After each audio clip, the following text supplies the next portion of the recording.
bukunya yang kita bahas kemarin, yaitu tentang The Seven Money Tribes ya. Ini bicara masalah uang. Tapi yang tadi saya katakan sebetulnya buku ini bukan bercerita tentang uang benar-benar secara fisik uang, tapi seluruh apa yang Tuhan berikan dalam kehidupan kita, bagaimana kita mengelola. Nah, ada 7 tipe yang diwakili oleh tokoh-tokoh kita. Tokoh bangsa, bagaimana mereka mengelola apa yang Tuhan berikan dalam hidup mereka. Ya. Nah, saya baca lagi satu buku yaitu mengenai pengelolaan keuangan. Ya, jadi saya ingin tahu persis seperti apa, kenapa ini bicara masalah uang kok bisa berbeda gitu ya. Maksudnya kok bukan duit bener gitu ya di buku itu. Nah, dia bilang ini uang itu sebetulnya ya terutama uang kertas itu seperti tisu, sebenarnya sama saja ya, bahannya kertas kan, bahannya kertas, tisu juga bahannya kertas. Bahkan kalau kita bicara kertas, dia bilang ya itu bisa bahan tisu itu bisa lebih mahal dari bahan uang ya, dalam buku itu dikatakan seperti itu. Jadi sebetulnya uang itu sesuatu yang berharga atau tidak itu ya tergantung dari ini ya, ada satu nilai di dalam uang itu ya. Jadi secara intrinsik sebetulnya tidak ada perbedaan antara uang dan kertas-kertas lainnya, termasuk tisu sekalipun. Ya katakan demikian, tetapi uang itu bukan hanya, atau suatu barang itu bukan hanya punya nilai intrinsik saja ya, tetapi dia punya nilai apa? Ekstrinsik. Nah, yaitu nilainya apa? Yaitu kesepakatan sosial, hukum, dan atau kepercayaan. Terutama masalah kepercayaan itu penting sekali.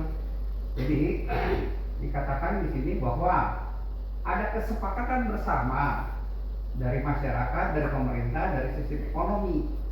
Uang itu diakui sebagai alat tukar yang sah. Dan satu lagi, secara hukumnya ini dijamin oleh pemerintah. Dalam hal ini bank sentral dari pemerintahan itu. Dan ini yang paling penting lagi, semua orang percaya, mau menerima ya dalam transaksi. Jadi uang itu bernilai, uang itu lebih berharga dari misalnya kertas lain selain uang. Itu ada 3 hal ini ya, adanya kesepakatan bersama, adanya jaminan dari pemerintah, legalitasnya jelas, adanya juga kepercayaan dari orang yang menggunakan uang.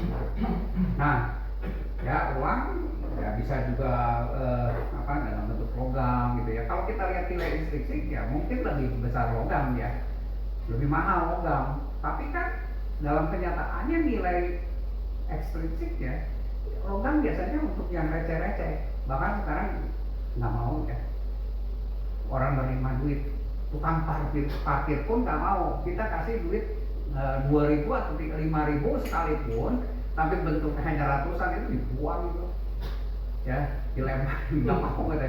Saya kemarin ke Lembur Pakuan, anak saya mau jajan, anak saya mau beli uang untuk dikit-dikit receh. Saya bilang itu aja pakai dah susah. Memang kita juga susah ya, bayar parkir susah, terus kebanyakan begitu. Nggak mau, pedagang di sana banyak dan dia nggak mau. Ya nggak mau, nggak laku. Saya bilang kata siapa nggak laku itu masih sah loh. Ya alat pembayaran yang sah, jadi secara hukum dia masih berlaku. Tapi nilainya itu tidak dihargai sama sekali. Ya, jadi uang kertas lah yang mereka terima gitu, walaupun 2.000 gitu ya, 2.000 dia mau, masih tetap 2.000-an dia masih mau, 1.000-an pun masih ada ya uang kertas, dia masih mau. Tapi begitu dikasih uang apa? Ini kok nggak mau gitu ya, logam sekarang yang masih diterima adalah 500 dan 1.000, yang lain nggak mau dia. Nah ya, tapi gimana dengan uang logam yang lama gitu, punya nilai sejarah? Nah ini lebih besar, nilainya lebih tinggi, bisa mungkin yang udah terlalu lama dan sebagainya punya sejarah bisa miliaran mungkin. Ya makanya ada menjual uang kuno dan sebagainya. Ya jadi nilai itu adalah tetap ekstrinsik itu adalah kesepakatan bersama dan orang mau menerima gitu, berapapun uang itu, nilai uang itu. Ya jadi uang itu sangat berharga ya sesuai dengan apa yang kita sudah sepakati bersama. Ya. Nah, dia nggak dijamin kan ya, nggak dijamin kan udah sama pemerintah, bukan alat tukar yang sah juga, tapi tetap ada kepercayaannya itu, ada penerimaannya itu loh. Jadi dia berharga sekali. Nah, jadi bukan fisik lah, soal uang itu bukan bicara masalah fisik, ya, tetapi adalah masalah fungsi dan kesepakatan sosial. Itu uang itu jadi berharga, gitu ya.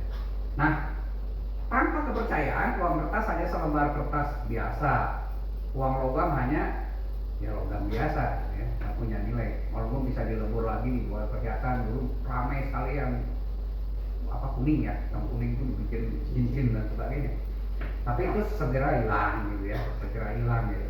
Hanya seperti itulah. Nah, bagaimana atau sebagai bukti uang itu hanya berupa kesepakatan itu, lihat ketika terjadi inflasi di Zimbabwe dan Venezuela ya, berapapun nilainya sampai miliaran pun nggak punya hati, orang malah sudah nggak mau uangnya. Jadi fisiknya betul-betul nggak punya. Terus begitu kepercayaannya merosot, udah uang itu nggak ada. Uang itu nggak ada artinya sama sekali. Orang nggak mau terima. Jadi tetap harus ada penerimaan dari orang. Ya. Nah, uang hanya berharga jika kita semua sepakat untuk menganggapnya berharga. Kata-kata ini saya jadi teringat ya. Ada waktu itu saya ikut ini ya, seminar. Dia bilang ada warna kuning ya kertas. Ini warna apa? Kuning. Kata siapa? Ya kuning, nggak mau jelas kuning kok. Enggak, saya bilang hitam nggak ya?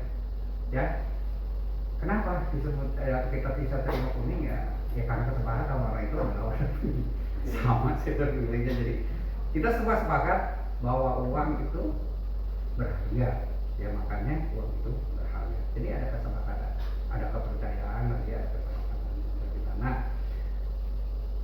di sini Tuhan bilang bahwa dalam Matius ya, kepercayaan itu berarti ya kalau kita percaya bahwa itu berharga, kita akan menyimpannya di dalam hati kita. Makanya Matius 6 ayat 21 bilang apa? Di mana hartamu berada, jadi ini masalah hati. Jadi apakah uang itu berharga buat kita? Orang-orang percaya, ya di mana hati kita? Di mana hati kita? Nah, ini akan menentukan gimana cara kita mengelola uang itu. Hati kita lah yang menentukan, menjadi cermin. Dan hati itu kan yang akan apa namanya mendasari semua tindakan kita. Nah, jadi hati itu cermin. Hati itu cermin. Kalau hati kita terikat dengan uang, ya menganggap bahwa uang itu berharga, kita yang mungkin kita akan ya nggak bisa hidup lah tanpa uang ya.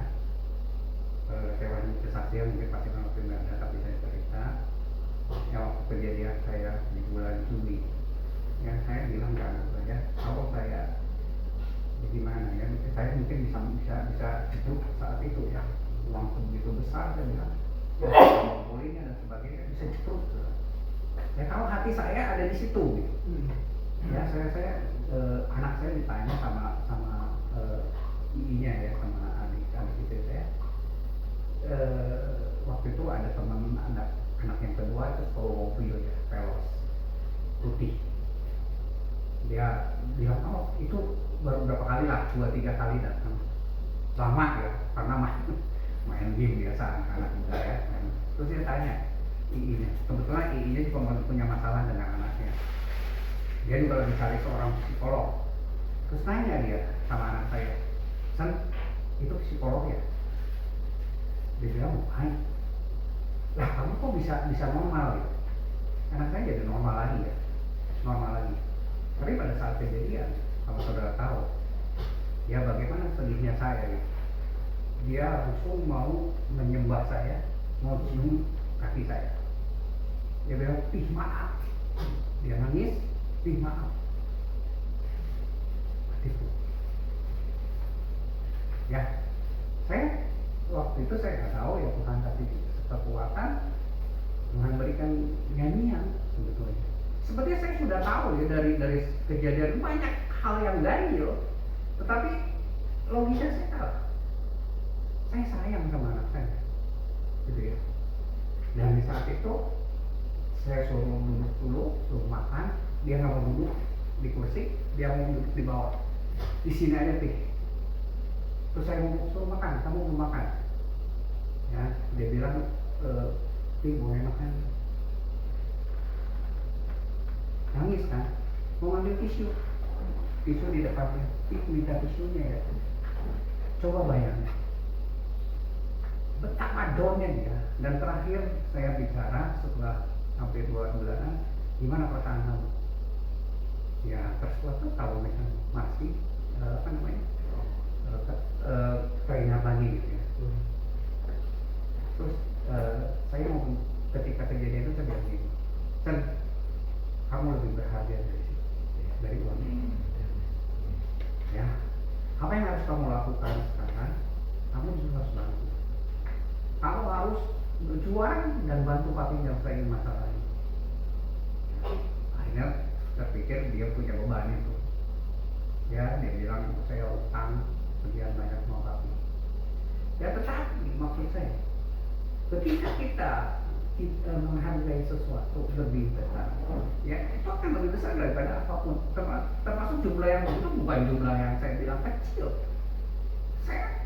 Saya juga bingung mau gimana gitu. Ya, saya dari dulu memang bukan orang yang ya kalau kerja itu mati-mati yang cari duit enggak ya. Santai. Ya, dan saya bersyukur kepada Tuhan, termasuk ini ya sekalian kasihan ya. Ruko ini dibeli pada saat saya sebetulnya mengalami sakit ketahuan tumor. Ya, saya nggak punya duit juga, tapi pernah terucap saya sama anak-anak saya bilang yuk kita beli ruko, tapi nggak tahu sebetulnya duitnya gimana, terus beli ruko di mana. Nah tapi waktu itu ya sebenarnya parah ya, sebenarnya kan mata saya juga terganggu dan sebagainya. Saya kemungkinan beli ini juga nggak tahu ya, tapi waktu itu saya ngomong ada kemungkinan saya beli ruko sama bos saya, dia bilang bisa ya, dan akhirnya terwujud. Tuhan berikan yang lebih baik. Ya, jadi ketika kita berserah penuh pada Tuhan, segala kebutuhan kita, segala keperluan kita, Tuhan sediakan semuanya ya. Memang, ya saya seperti saya bilang, ketika saya berpikir ya, apakah saya ini salah sebagai orang beriman? Saya nggak orang yang bisa ngasih uang ke siapa-siapa, nggak. Boleh dibilang, saya bilang kan, saya dicap sama istri saya pelit. Ya karena selalu saya perhitungkan. Tapi Tuhan kasih jawaban dengan buku tadi, ya 7 tipe itu. Makanya saya tidak ya maksudnya bukan itu, tidak terlalu tertekan lagi dengan rasa bersalah saya gitu. Bahwa saya beda dalam mengelola keuangan. Ya. Jadi segala sesuatu memang kembali ya, Tuhan kasih kepada kita karunia yang berbeda, termasuk mengelola cara mengelola uang. Seperti yang pernah saya bilang bahwa kita ini adalah mewakili satu sisi Tuhan dalam mengelola juga sumber daya. Saya masih ingat Pak Sadra waktu itu masih bicara juga ya pertanyaan itu ya, bahwa Abraham juga tidak bisa dia ditambahkan seperti itu ya. Nah kita akan lihat ya.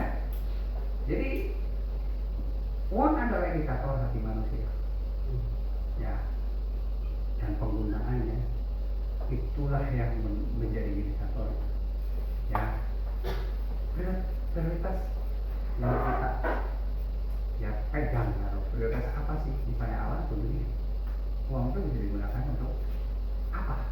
Untuk kesenangan duniawi, untuk kerajaan Allah.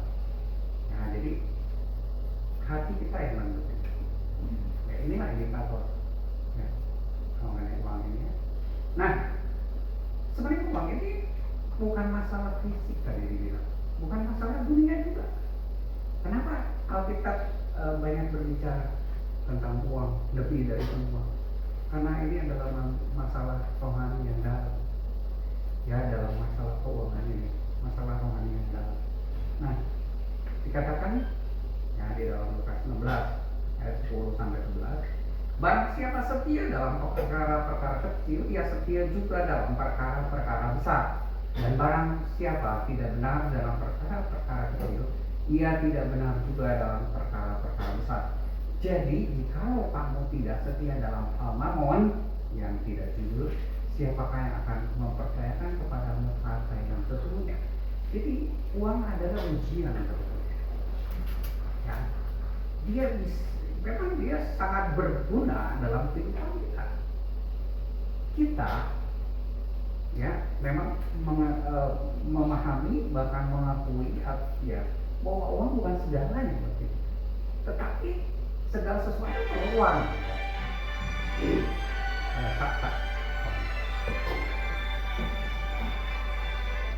Jadi segala sesuatu memang perlu uang gitu. Jadi mau nggak mau kan gitu. Ya, mau nggak mau pikiran kita juga ke uang karena kita perlu hidup. Itu perlu uang dan sebagainya. Nah, disinilah Tuhan menguji kita.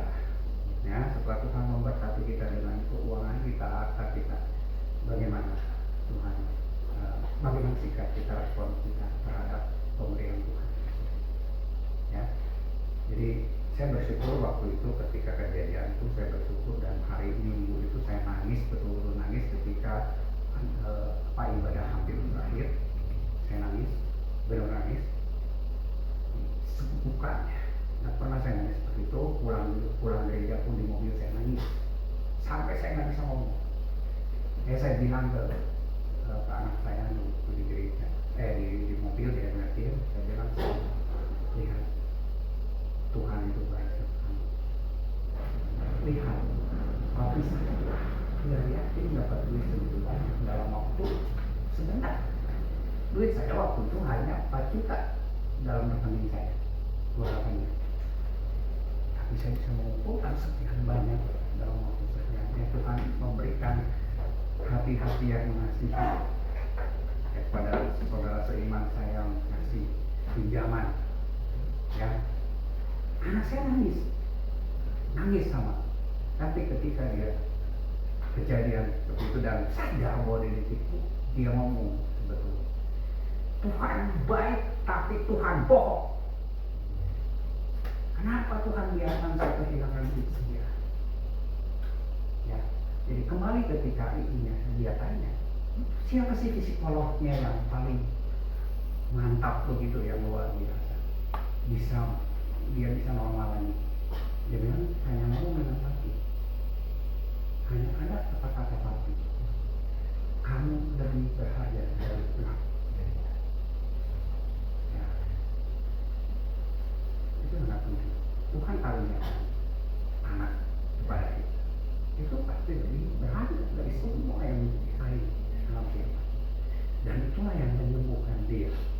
Coba bayangkan apa yang terjadi kalau saya mati.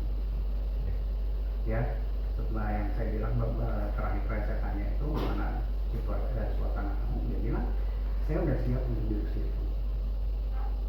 Karena mau kemana coba anak sebenarnya? Dan saya bilang ke dia, ya, dalam hati itu kata saya investasi lebih besar.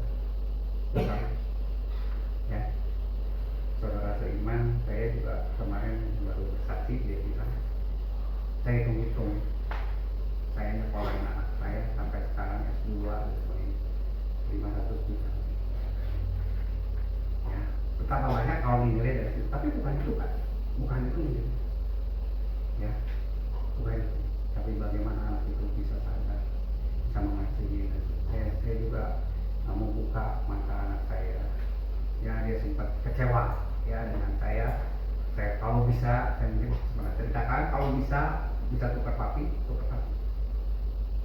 Tapi saya bilang, sadar ya dengan kejadian ini, kamu mungkin pernah kecewa sama kamu, tapi lihat, itulah hati Bapak. Apalagi Bapak di surga. Ya, dan dia Saya bisa ketemu Bapak dan saya bisa percaya penuh dengan Bapak saya di surga. Tapi saya yang banyak kelemahan. Ya, begitu luar biasa. Ya, dan saya dorong dia, saya katakan semua orang pernah mengalami masalah-masalah. Kalau saja orang itu di dalam hatinya berpegang hanya pada mementingkan, betul, bisa game, jantung, ya bisa cepet, saudara ya. Tapi saya nggak tahu Tuhan kasih pelajaran banyak Tuhan saya. Mulai belajar yang memang itulah yang harus saya hadapi, yang sekarang harus saya hadapi. Tuhan akan meneguhkan kita. Ya pada saat kita, saya baca buku sama tentang itu, ya mungkin kita akan kehilangan uang itu, tapi kita tidak akan pernah kehilangan Tuhan yang mengasihi kita. Yeah. Uang memang bisa membayar semua, bisa memenuhi segala yang kita perlukan dan inginkan, tetapi Tuhan lebih tahu kebutuhan dan Tuhan mau kita bergantung pada Dia. Amin. Ya, uang masalah kecil, perkara kecil yang Tuhan percayakan kepada kita. Tuhan mau hati kita tidak banyak, tapi kita percaya hanya kepada Dia. Karena Tuhan itu akan memberikan apa yang sesungguhnya kalau kita setia, ya di dalam masalah. Nah, ujiannya uang, bagaimana kita dengan uang? Dia mengelola uang. Ya, apakah hati kita ya hanya kepada uang? Jadi ini uang adalah sebagai ujian Tuhan. Ya, uang itu masuk di dalam hati kita. Ya, ada di dalam hati kita. Dan Tuhan mau kita tetap setia mengelola apa yang Tuhan berikan. Ya tadi kan bukan hanya uang saja, apa yang lebih banyak. Nah, Tuhan akan memberikan tanggung jawab yang lebih besar. Jadi ujiannya adalah uang. Ya, jadi kita harus hati-hati dengan masalah uang ini. Ini yang pertama. Yang kedua, itu uang itu adalah sarana latihan iman dan ketergantungan. Tadi mungkin saya juga ada sedikit bahwa memang ya dengan uang ini ya kalau kita makin diberkati Tuhan mungkin makin susah ya lepas dari uang, makin mencintai uang sebenarnya. Tapi ketika kita cinta dengan uang, ya, tamak dalam pertimbangan, ya maka ya Tuhan sangat tidak berkenan untuk itu. Tetapi Tuhan mau kita yakin bahwa Tuhan tidak akan pernah meninggalkan ya. Ya, walaupun mungkin kita menjalani kehidupan yang saya terima ya, saya sudah mau pensiun, kok harus kehilangan itu. Yang tadinya saya pikir saya bisa rada santai untuk bisa melayani Tuhan lebih. Saya sudah pernah ngobrol juga dengan Jaya, mungkin saya kerja ya, yang adalah yang bisa itu saya mungkin bisa ikut lebih aktif. Tapi kenapa bisa? Ya, bisa ngomong, ya bisa ngomong. Ya, jadi ada satu yang harus kita pegang bahwa aku tidak akan membiarkan kau akan meninggal. Tuhan tidak akan pernah meninggalkan kita. Ya, jadi ini adalah sarana latihan. Uang berharga buat kita. Uang berharga buat semua. Ya, nyarinya pun susah, kita tahu ya, nyari uang susah pada zaman sekarang. Tetapi ada yang lebih berharga ya dari uang. Apa? Tuhan yang memiliki janji yang bisa dipegang sebagai jaminan buat kita semua. Ya. Nah, jadi uang itu bukan sekedar urusan duniawi, tetapi justru itu banyak masalah isu rohani. Makanya kita bercerita banyak, lebih banyak uang tentang uang daripada apa lain, daripada iman, daripada segala macam. Ya. Cara kita mengelola keuangan itu sama dengan cara kita mengelola hidup rohani kita. Ya. Tuhan memakai uang untuk mengajar, menguji, dan memurnikan hati kita. Ya, sampai sini tidak ditangkap ya, bisa diterima. Ya, kita bisa dimurnikan hati kita ini. Benar. Saya juga tahu dengan kejadian ini, duit yang saya bilang saya jaga hati-hati sekali. Saya sendiri juga nggak berani pakai itu jalan sembarangan. Tapi dengan sekejap bisa hilang. Ya, kalau Tuhan izinkan itu terjadi, saya tahu Tuhan punya maksud terbaik buat saya. Tuhan juga menguji hati saya. Ya, walaupun tetap ya, ketika saya jalan lewat atau berpalu apa, aduh, itu ada di kulit itu bisa beres, itu bisa diri. Tapi itu yang membuat saya harus belajar menggantungkan diri, ya, kepada Tuhan sepenuhnya untuk masa tua saya, masa pensiun saya. Ya, saya pernah kecewa, ya bukan kecewa lah, pernah nyesel dikit beli toko ini. Kenapa? Orang ngadepnya ke sono kan dulu lapangan. Tapi saya beli ini dulu ada rencana untuk bikin apartemen. Jadi saya pikir untuk bisa usaha misalnya apa, laundry, misalnya jual galon ya, galon gitu kan, air isi ulang, rame. Tapi ternyata tidak jadi, tidak diizinkan. Tapi Tuhan kasih jawaban ke saya. Beberapa bulan lalu ada orang datang sini minta tanda tangan di depan akan dibuat rumah sakit ini. Saya langsung waktu itu berpikir, ini kan jawaban Tuhan untuk masa tua saya. Saya mungkin bisa dagang-dagangan kecil-kecilan, ya, untuk melanjutkan itu. Nah, yaitu sebelum kehilangan, tapi sudah pasti Tuhan kasihnya. Seperti yang saya tadi katakan, saya sebenarnya nggak mau itu orangnya. Bahkan waktu mau nikah pun, saudara, saya ngomong sama istri saya, kita mah nanti belinya tipe 21 saja. Tapi kenyataan Tuhan kasih yang terbaik. Ya, saya bukan ini, tapi ya kayak rumah segala macam di sini, banyak kan, kawasan elit. Ya, mana sih yang bisa?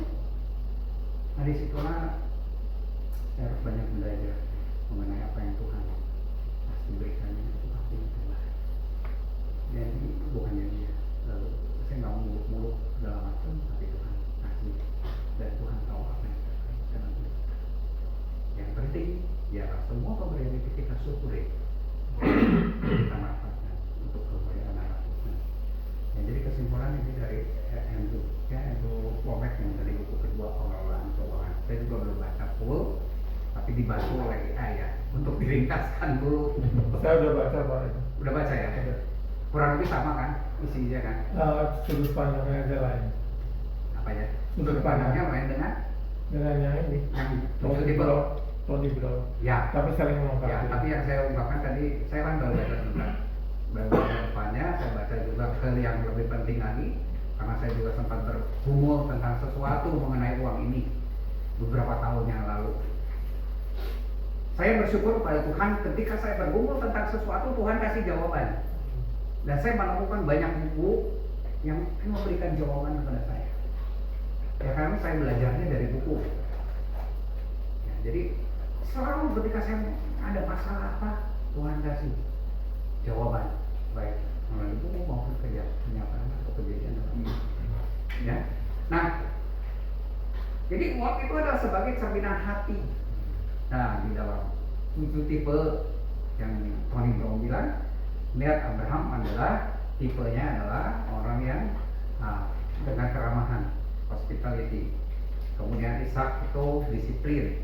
Nah, inilah yang membuat saya, ternyata bukan hanya satu tipe orang yang percaya pada Tuhan harus bro-broan ngasih gitu. Lebih berkat memberi daripada menerima.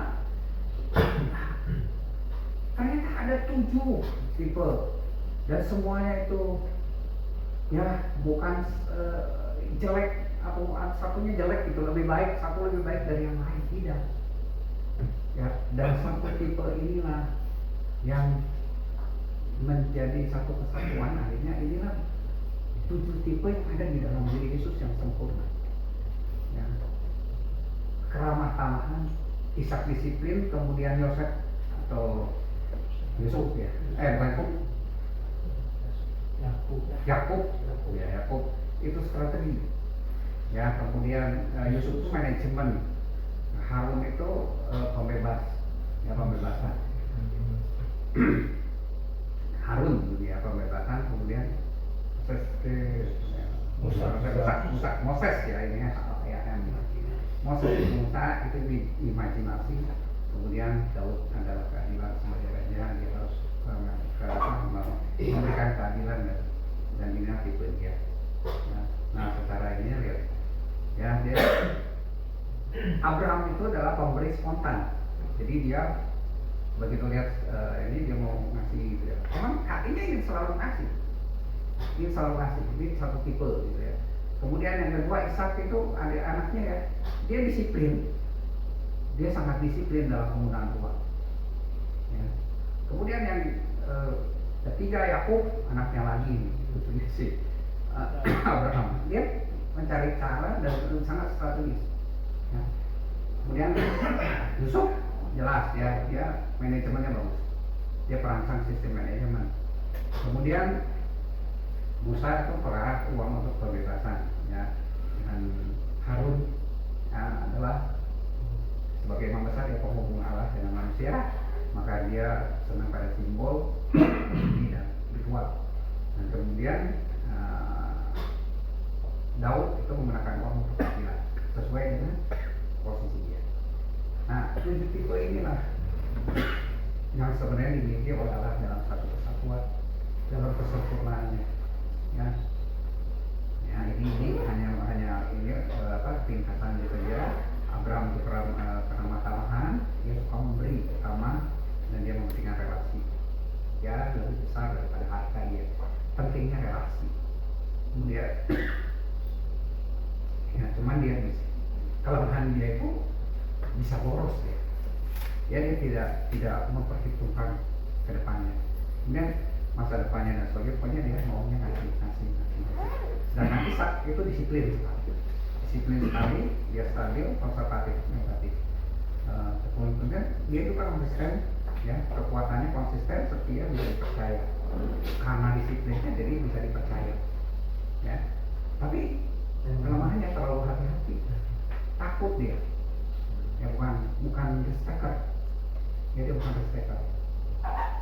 Yakub sendiri dia pakai strategi, ya dia cerdik, pandai. Ya kita tahu kan bagaimana dia ngakalin si Laban. Itu memang didikan mamanya. Ya dia bohongin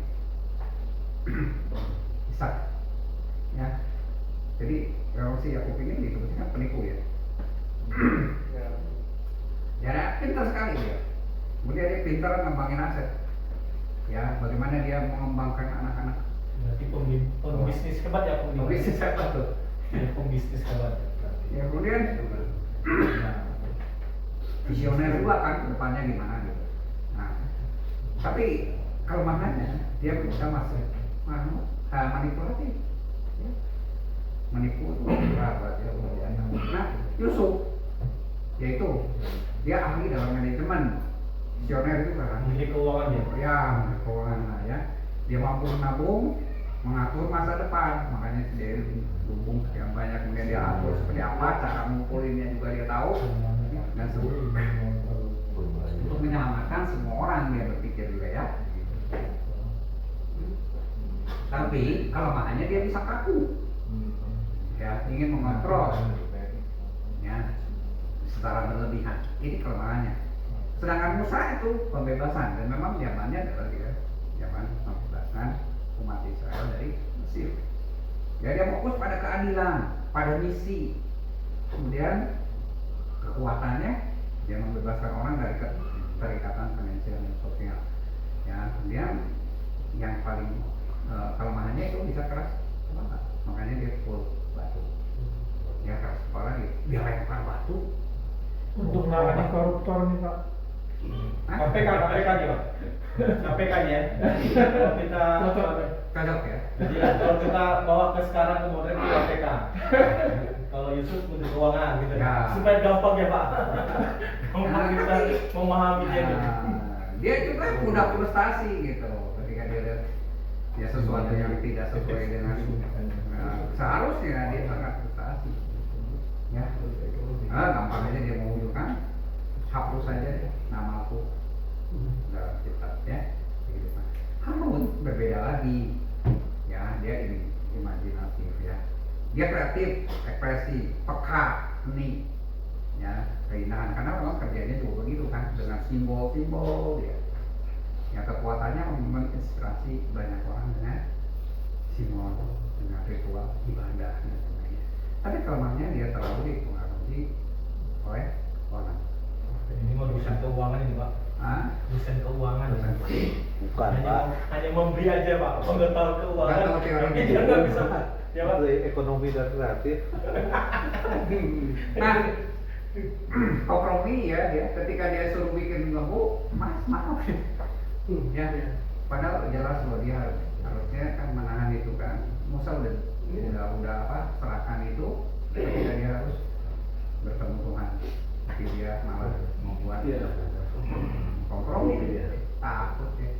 Nah, sedangkan Daud adalah orang yang sebagai raja, dia harus adil ya, dia adalah tipenya keadilan ya, peka terhadap penderitaan orang lain, dia bantu sama. Makanya ketika diceritain nih ada KDM ini Pak, KDM.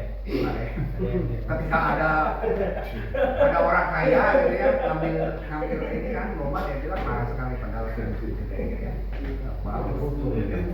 Nah, kekuatannya dia berani memperjuangkan keadilan ya, kelemahannya bisa emosi ya, dan reaktif. Jadi ketujuh tokoh tersebut merupakan cerminan parsial yang mewakili sisi Kristus dari kesempurnaan Kristus ya, cerminan parsial dari kesempurnaan Kristus dalam mengelola uang dan harta.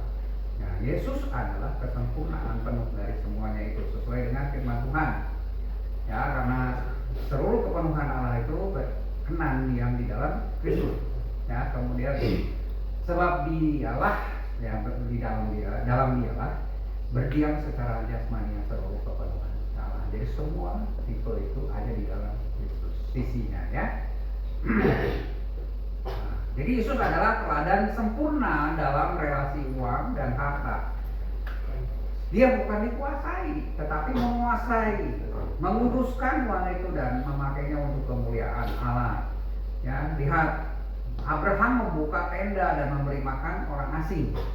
Ya, ketika ada malaikat kan datang, Abraham bilang, aku mau beri beberapa ketut roti saja, tapi dia langsung memotong ya, kambing ya. Untuk apa? Untuk orang asing itu. Dia inginnya gitu. Ya, karena ramah. Dia sambut, dia kasih makan. Nah, ini tipe orang yang makan cuma 3 orang Pak ya. Ya. Tapi yang dipotong kambing. Kebanyakan sebenarnya. Kebanyakan. Tapi dia kan memang sukanya begitu. Dia suka memberi. Nah, kelemahan dia sebetulnya dia nggak mau terima loh. Boros. Dia nggak mau terima apa, bantuan orang. Dia hanya ingin memberi. Ya. Lihat Yesus juga menerima semua orang, bahkan yang berdosa. Nah, ini satu kesamaannya ya. Ishak konsisten menggali sumur dan menabur dengan setia. Nah, Yesus melakukan kehendak Bapa. Konsisten dia melakukan kehendak Bapa. Dia adalah teladan disiplin sempurna. Ishak sangat disiplin. Jadi seperti saya katakan, Ishak itu nggak bisa sembarangan dimintain uang. Ya, dia akan Jadi negatifnya pelit ya? Negatifnya pelit Pak. Nah, bisa dikatakan pelit yang saya bilang ya, karena tidak sulit. Ya, saya juga begitu. Saya nggak tahu ya. Saya nggak tahu memang gimana orangnya. Saya dari kecil punya pengalaman juga begitu, saudara ya. Saya pernah sakit hati ketika saya mau ke Jakarta mendengar ibu saya yang di BI dulu ya, dia kerja di BI di Malang, dan dia sempat janjiin ke saya, ngomong nanti kamu ikut saya ketika saya masih kelas 5 SD gitu. Nanti kamu kuliah ikut saya aja ya. Yang waktu itu sakit, saya masih kerja baru berapa bulan, tahun 90 waktu itu kejadiannya. Saya baru kemarin bulan Mei, duit gaji saya cuma 125.000. Saya bawa hamba Tuhan, sakit kalau saya datang sendiri juga kan ngapain gitu ya. Jadi saya mau kelola Tuhan, tapi saya tahu saya harus modalin juga kan, harus bayarin dong. Saya kumpulin duit, kemudian saya pergi, baru turun dari mobil, cici saya keluar, dia bilang sudah nggak ada. Di situ saya sakit. Kenapa saya harus sampai begini gitu ya? Dan akhirnya apa? Lebih sakit lagi. Setelah pulang, mami saya cerita, ibu saya, suami kakak saya di desa itu selalu nyari-nyari saya manggilnya dan nanya sama ibunya, itu udah datang belum? Itu udah datang belum? Tambah sakit sur. Jadi saya ngerasa, aduh betapa sakitnya ketika gak punya uang gitu. Pas susah banget gitu. Dan di saat itu saya punya keyakinan bahwa saya harus bisa menyimpan uang. Ketika saya butuh atau ada orang yang membutuhkan, benar-benar membutuhkan, saya akan keluar. Ya, saya pedit, istri saya bilang pedit, semuanya, tapi saya bilang enggak semuanya. Kalau saya nggak seperti ini, kita nggak punya rumah loh. Kita nggak akan punya rokok. Kita nggak pernah bisa nyekolahin anak, saya bilang. Ya, jadi saya harus mengatur. Dan ya sorry saya bukan ngomong gitu, tapi ketika saya nggak diminta dan saya melihat orang itu, saya keluarin. Ya, saya keluarin. Tentu nggak perlu keluar, saya keluarin. Dan ini saya lihat, oh tipe ini ada tipe ini. Ya, ya tadinya saya merasa bersalah gitu. Kapan bukannya usia saya udah makin tua? Kapan saya jadi seorang Kristen yang sifatnya memberi? Ya, seperti itu. Nah, kemudian Yakub, dia mengatur jalan hidupnya lihai. Dan Yesus juga lihai dalam mengatur jalan kehidupan termasuk kita semua. Dia mengutus kita seperti domba ke tengah-tengah serigala. Dan ini jelas menunjukkan bahwa dia punya hikmat strategi ilahi. Ya, tahu kapan bicara, kapan diam, dan bagaimana menuntaskan misi satu. Ya, Yusuf menyelamatkan bangsa lewat pengelolaan secara bijak. Ya. Dan lihat Yesus juga, segala sesuatu diserahkan kepada Yesus oleh Bapa untuk dikelola. Ya, dialah pengelola agung atas kerajaan Allah. Dia bisa mengatur segala sesuatu demi keselamatan manusia. Jadi tipe Yusuf ada di dalam diri Yesus. Kemudian Musa, dia membebaskan Israel dari perbudakan. Lihat Yesus juga membebaskan manusia dari perbudakan, terutama pembebas sejati dari dosa dan mati. Harun, dia memakai simbol ya sebagai imam besar, ya ibadah, mengatur ibadah, keindahan, kemah suci nanti. Tapi Yesus adalah imam besar yang agung, ya dia sempurna, dia penghukum manusia dengan Allah dan setia sesungguhnya, ya dan dia adalah pengenal seluruh simbol perjanjian. Ya, kemudian Daud yang terakhir ini tipe Daud membela umat kecil dan menegakkan kebenaran. Dan lihat Yesus juga sama. Jadi adalah raja adil yang memerintah dengan kebenaran. Jadi 7 tipe itu ada di dalam diri Yesus yang satu, kesempurnaan. Manusia memang hanya punya satu. Mungkin 2, tapi ya nggak bisa terlalu gimana. Ada yang dominannya pasti, kemudian ada yang kedua. Ya seperti kita belajar DISC sama ya, kita nggak punya satu misalnya dominan sendiri nggak, tapi dominan apa misalnya ya, tapi persentase mana yang lebih tinggi, gitu ya. Sama, tipe kita mengelola pun, dalam mengelola uang, dalam mengelola harta, dalam mengelola semua yang Tuhan berikan dalam hidup kita, kok ada satu yang kuat di dalam hidup kita sih, yang lain juga. Tapi Yesus kuat di dalam tujuh, nggak kesempurnaan. Ya. Nah, jadi prinsip apa yang bisa kita ambil? Kenali dan syukuri tipe yang Tuhan berikan. Ini penting. Kenapa? Supaya kita bisa mengelola dengan benar ya apa yang Tuhan berikan. Dan kita akan biasanya ketika kita tahu, oh saya itu tipenya begini, maka kita akan lebih efektif ya. Jadi pencapaian kita pun oke ya. Kemudian didik diri kita untuk menyeimbangkan dengan tipe lain, saling belajar lah ya. Ya saya juga melihat seorang yang ya itu yang saya bilang, ini orang kok bisa memberi terus ya, dan Tuhan berkati, benar-benar berkati gitu. Janji Tuhan begitu kan, lebih berkat memberi daripada menerima. Nah, yang saya bilang, aduh ini saya benar orang Kristen atau bukan sih? Ya, kok kayak gini? Ya, tapi dengan sudah baca buku ini ya saya tahu, oh kami ya memang tipenya begitu. Jadi jangan merasa minder, jangan merasa gimana. Dan kita yang seperti saya katakan di awal, kita sebagai ya orang percaya jangan menghakimi orang lain juga. Itu mah pelit lah, si itu mah gini lah, orangnya begitulah, nggak bisa. Karena Tuhan yang berikan itu, ya tipe itu yang Tuhan berikan kepada dia. Dan gunakan keuangan sebagai alat, bukan tujuan. Jadikan uang sebagai sarana ibadah. Amin. Ya, biarkan Yesus menjadi pusat, bukan tipe. Ya bukan tipe, oh Yesus itu kita bukan, tapi jadikan pusat. Ya, jadi tadi penting sekali saya bilang jangan menghakimi orang. Saya bilang sama Jason ketika saya di itu saya bilang, memang ada orang yang bisa pinjami dan dia tidak kasih. Tapi saya bilang nih, itu hak dia, itu hak dia. Kamu gak boleh sakit hati sama orang itu. Ya, lihat.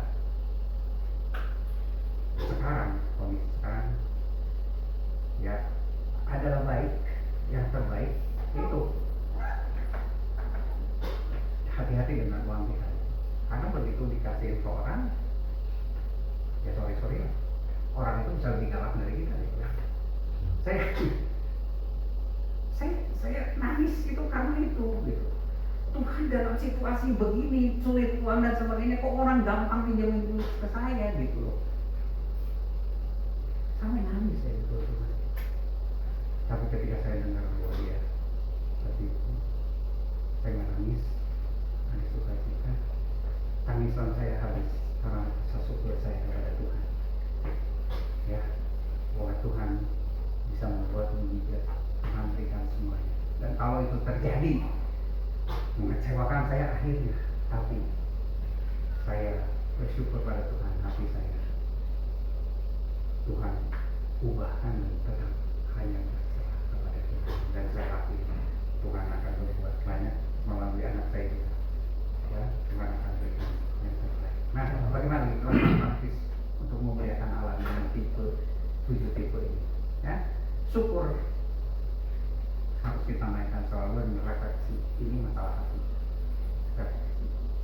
Jadi saya juga ngomong sama istri saya kemarin, istri saya suka bilang, udah jangan diingat-ingat.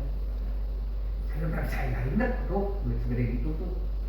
Bahkan saya sempat ngomong ya, kamu pengennya duit itu doang, saya nyarinya gitu. Ya, tapi perlu refleksi hati.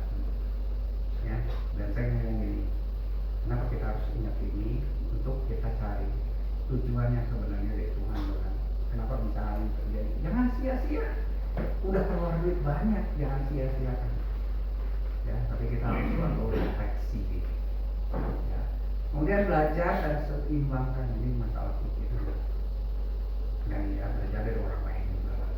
Ya, kita bisa ikuti orang lain. Ya. Rencanakan dan kendalikan, ini masalah. Ya. Kemudian memberi dengan sukacita di masalah pertemanan dan Kristus sebagai pusat dalam ibadah, pusat ibadah, pusat penyembahan dan sebagainya. Itu yang saya ambil dari 2 buku ini. Ya, dari 2 buku ini tadi Andrew yang terakhir itu Omek dia bilang seperti itu. Ya. Nah, kalau dibahas satu-satu tadi udah ya.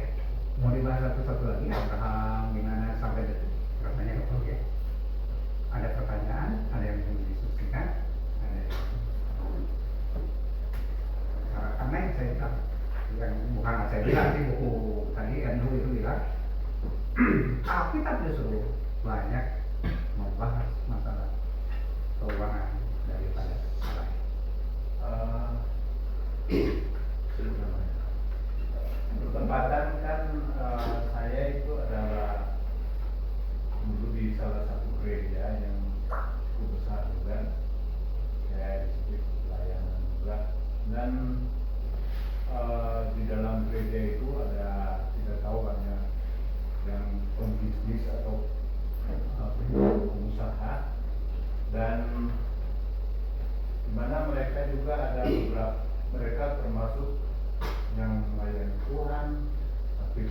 saya akhirnya tertipu. Akhirnya saya kenal beberapa yang akhirnya sakit, down, sepertinya tidak ada pengharapan lagi, dan bukan sedikit yang tinggalkan pelayanan atau tidak terlibat lagi dalam pelayanan. Pertanyaan saya, apakah karena mereka, kalau firman Tuhan mereka tahu, apakah karena dalam kita akan bahas tadi 7 tipe, apakah karena mereka tidak tahu tipe-tipe yang ada di dalam Alkitab itu sehingga mereka seolah-olah tidak ada harapan lagi, tidak ada pesan. Hal itu ini kan lebih banyak masalah bagaimana kita mengelola, ya bagaimana mengelolanya. Tapi bagaimana respon maksudnya ketika dia kehilangan sesuatu, dia nggak ada di sini, nggak ada di tipe ini.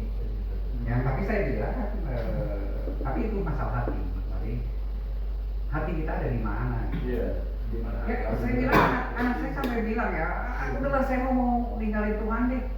Tapi Tuhan terus dan dari omongan saya bilang, omongan saya itu orang boleh berharga dan Tuhan juga kasih pasti punya rencana yang indah buat kamu.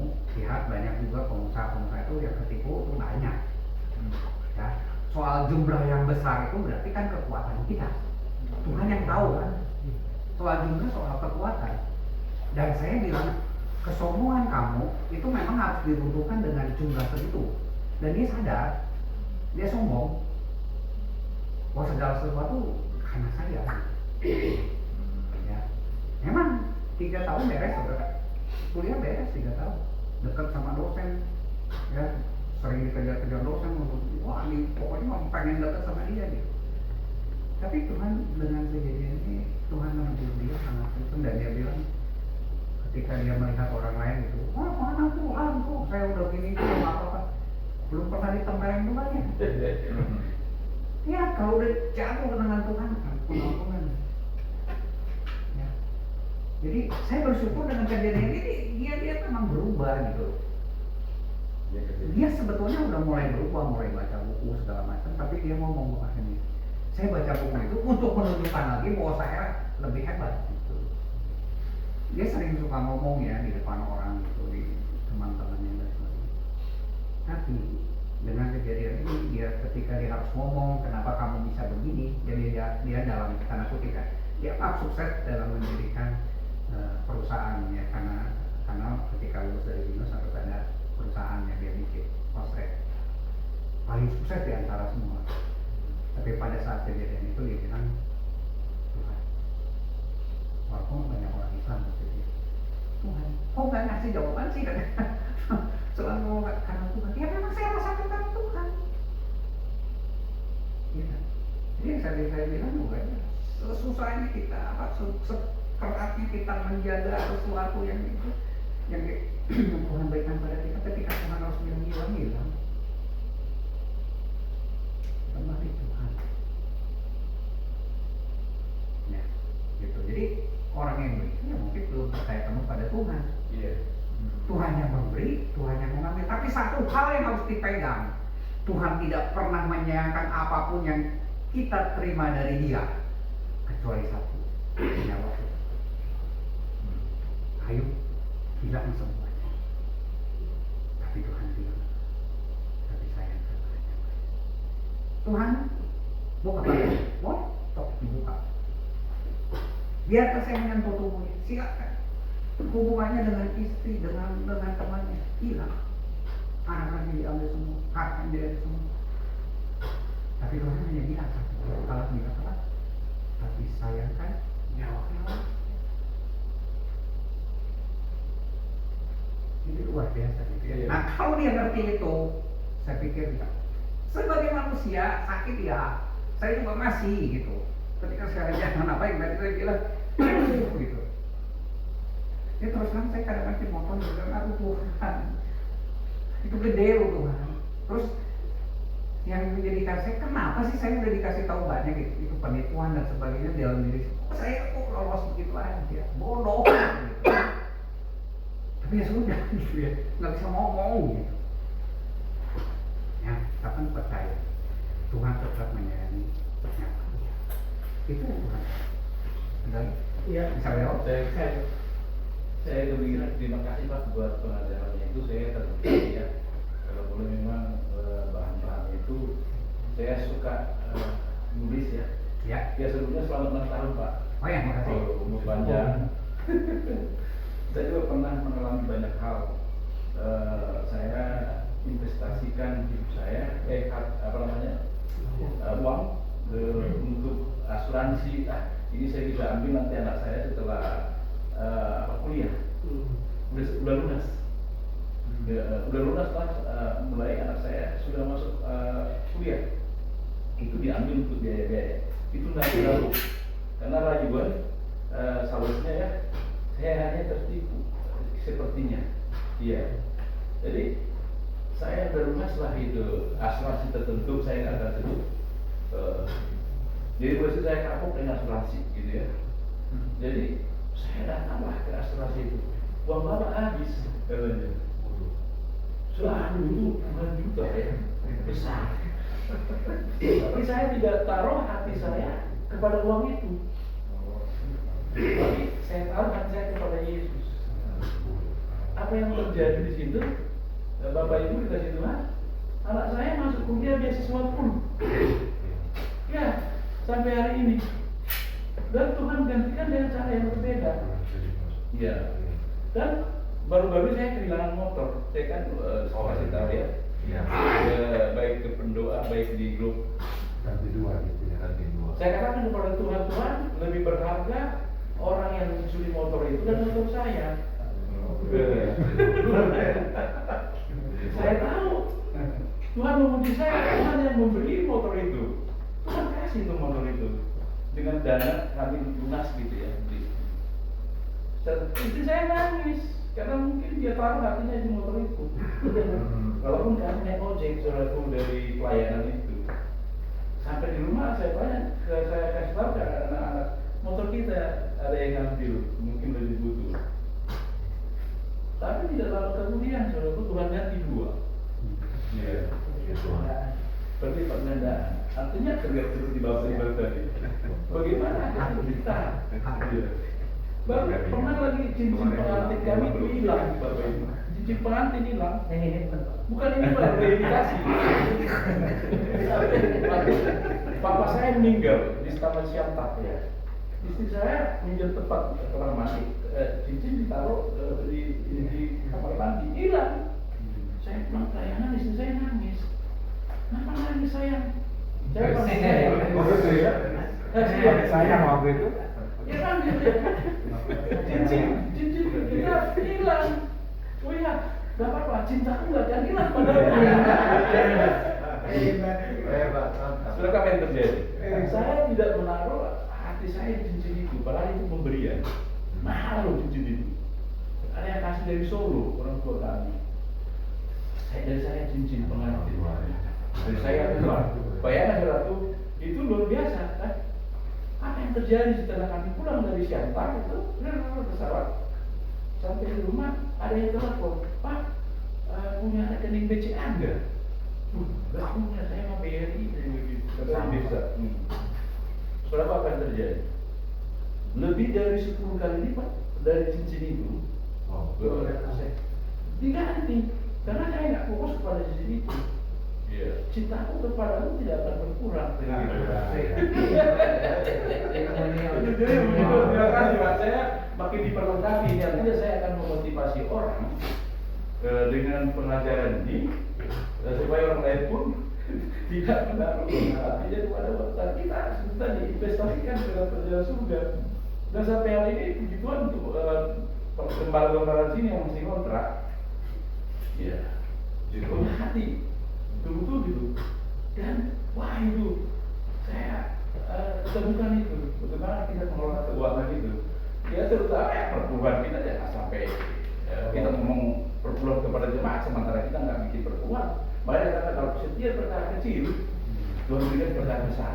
Maka istri saya kata sayang dia uang, setiap uang itu tolong sisihkan 10%. Bahkan uang pembangunan pun begitu.